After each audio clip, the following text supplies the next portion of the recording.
भारत माता की।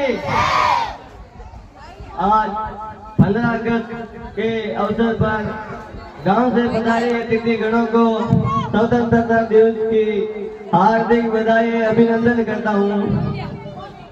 आज आपको पता है कि हमारा देश मध्य रात्रि 12 बजे आजाद हुआ था, लेकिन उसकी नींद में उनको यह पता है कि आज हमारा झंडा है। इसकी नींद में अभी वो सो रहे हैं, अभी वो नहीं आ रहे हैं, तो ये बड़ी अजीब बात नहीं है। तो सबको साल में एक बार यह अवसर मिलता है, हम सबको यहाँ उपस्थित होना अनिवार्य है। लेकिन युवा भी खूब है, बड़े बुजुर्ग भी खूब है, लेकिन हमारे यहाँ इस तरह चलेंगे तो आपको पता है कि लोग जल्द पे पहुँच गए, लेकिन हमारे गांव वाले भी गायों में बकरियों में जा रहे हैं। इसलिए हमें आगे बढ़ना है, शिक्षा को बढ़ावा देना है। गायों में भैंसों में तो बाद में भी जा सकते हैं, भी हमारे बड़े बुजुर्ग है वो जा रहे हैं। हमारे छोटे छोटे बच्चे पढ़ने में ध्यान दीजिए, पढ़े। और आप सभी से मैं एक अनुरोध करता हूँ, भाई हमारे गांव में 12वीं तक स्कूल है, नहीं शमशान है। आपको पता है कि देवराज या चली गया तो या तो स्कूल की बोलेगा या शमशान की बोलेगा। हमारे यहाँ पर एक युवा साथी केवल ओम जी साहू, नंद किशोर जी साहू, ये हर समय हर वक्त सर्दी गर्मी बारिश गांव के अंदर हर तरह का सहयोग में ये आगे रहते हैं। लेकिन उनके सपोर्ट में गांव वालों की आवश्यकता है। हमारे गांव वाले बहुत ही कम शिक्षा के माहौल में आगे हैं, बहुत पीछे हैं। आसपास के गांवों में शिक्षा के माहौल को देखते तो हमारे गांव बहुत पीछे है। तो मैं आप सभी से अनुरोध करता हूँ कि हमारे गांव में 12वीं तक स्कूल नहीं होगी। इस तरह हमारी गांव सपोर्ट नहीं करेगा तो स्कूल भी आगे नहीं आएगी। तो मैं अभी एमएलए साहब से हमारे बड़े बड़ा ओम जी साहू 3-4 बार तो मिल चुके हैं, तो उनका सहयोग करना हमारा फर्ज है। अंदर मिलाएंगे तब हम आगे बढ़ेंगे। लेकिन आज यहाँ पर सभी बोल लेंगे, लेकिन कोई आगे नहीं जाता। अगर हमें जयपुर तक जाना है तो भी चलना पड़ेगा। गांव का सहयोग जरूरी है, एक आदमी खुद नहीं कर सकता। आज आप यहाँ पर बोलेंगे, काम नहीं चलेगा, वापस 6 महीने तक कोई नहीं दिखेगा। गांव में बोलते भी नहीं कि आज स्कूल में क्या बोला, उन्हें तो पहले पता गया झंडा, हाँ लुंगी खाएंगे चले जाएंगे, ऐसा काम नहीं चलेगा।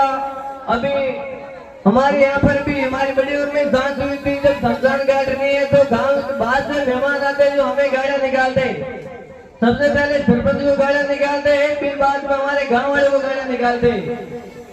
इस गांव में शमशान नहीं है, तो मैं आपसे एक अपील करता हूँ कि एक दिन हम सभी युवा साथी बड़े बुजुर्ग ओम जी भाई साहब के साथ एमएलए साहब के साथ वहाँ चलेंगे, वहाँ पत्थर देंगे। अगर हम वहाँ नहीं जाएंगे तो उन्हें पता कैसे चलेगा भी स्कूल बनानी है, शमशान बनाना है। चलेंगे नहीं चलेंगे, हाथ खड़े करो पीछे युवा साथी, सब सहमत है या नहीं है? अब हमारे ग्राम पंचायत में भी गांव की लिस्ट में नाम आ गया है। और सभी को पता है कि हमारे गांव में 8वीं तक स्कूल है, तो इसके बाद 8वीं पास करने के बाद हमारी छोटी छोटी बहनें भाई बहन कैसे भी करके 8वीं तो पास कर लेते हैं।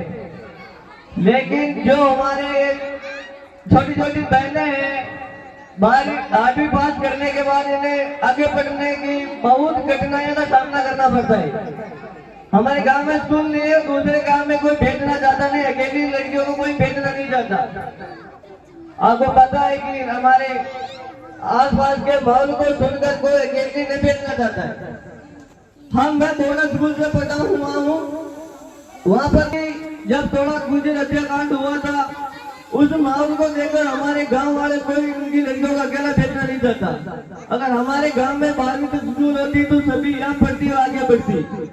कॉलेज हमारे पास झापुरा है, ITC में नंबर आता, किसका खेल में रुचि है, कोई की किस चीज में रुचि है, लेकिन नहीं तो हमारे यहाँ खेल मैदान है। अगर खेल मैदान होता तो कोई पीछे ही बनता, लेकिन खेल मैदान नहीं है।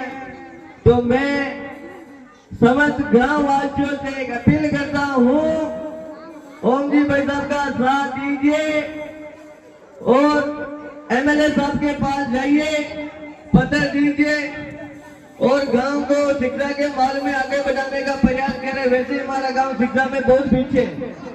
बोलो भारत माता की, भारत माता की। और धन्यवाद। अगर मैं कुछ गलत बोला हूं तो क्षमा करें।